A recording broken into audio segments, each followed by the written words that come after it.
அடுத்தபடியாக ஓர் எளிய குடும்பத்தில் பிறந்து பெண் என்ற வகையில் குடும்ப அமைப்பின் நெருக்கடிகளை எதிர்கொண்டு தம்மை ஓர் இலக்கியவாதியாக அடையாளப்படுத்தியவர்.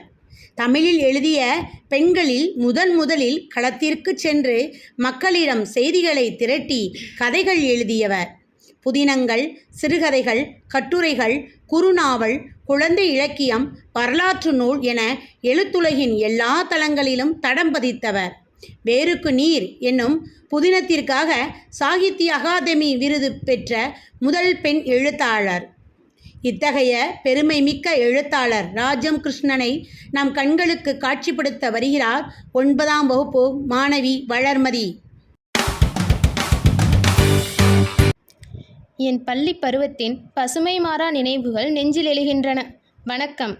பெண்கள் என்றால் குடும்ப கதை எழுத வேண்டும் என்ற படிமத்தை உடைத்து சமூக சிக்கல்களை கதைகளாக எழுதினேன். நான் கற்பனையாக எழுத விரும்பவில்லை. சமூகத்தில் இடர்பட்ட மக்களை பற்றி எழுதும் முன்பு அந்த மக்கள் வாழும் பகுதிக்குள் சென்று களப்பணியாற்றி கதைகளாக உருவாக்கினேன். எப்போதும் ஓர் ஒளிப்பதிவு கருவியுடனேயே இருப்பேன். எனது கள ஆய்வு புதினங்கள் ஒவ்வொன்றும் மக்களை சேர வேண்டும் என்றே நினைப்பேன்.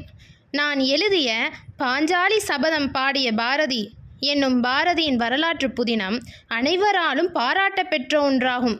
தூத்துக்குடியில் பல மாதங்கள் தங்கியிருந்து உப்பள தொழிலாளர்களின் உவர்ப்பு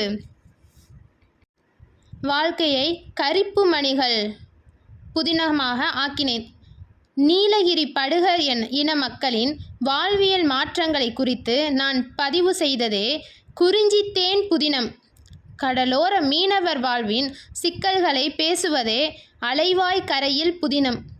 அமைப்புசாரா வேளாண் தொழிலாளர்களின் உழைப்பு சுரண்டுவதை சுட்டி காட்டியவையே சேற்றில் மனிதர்கள், வேருக்கு நீர் ஆகிய புதினங்கள்.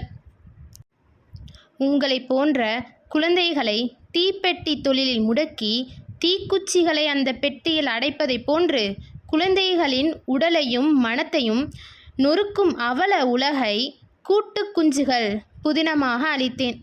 பெண் குழந்தை கொலைக்கான காரணங்களை ஆராய்ந்து எழுதியதே மண்ணகத்து பூந்துளிகள். இப்படி சமூக அவலங்களை உற்று நோக்கி எழுத்தின் வழியாக கட்டவிழ்த்து உலகிற்கு காட்டியிருக்கிறேன். எழுத்துகளின் நேர்மையான சினம், அறச்சீற்றம் இருக்க வேண்டும் என்பதே எனது வேண்டுகோள். வாய்ப்புக்கு நன்றி. வணக்கம். கற்பனை கதைகளை எழுதுவதற்கு பதிலாக களத்திற்கு சென்று உண்மையான நிகழ்வுகளை நூல்களாக தந்த ராஜம் கிருஷ்ணனை போன்று வேடமிட்டு வந்த மாணவி வளர்மதிக்கு நன்றியை கூறுகின்றோம். நன்றி. வணக்கம்.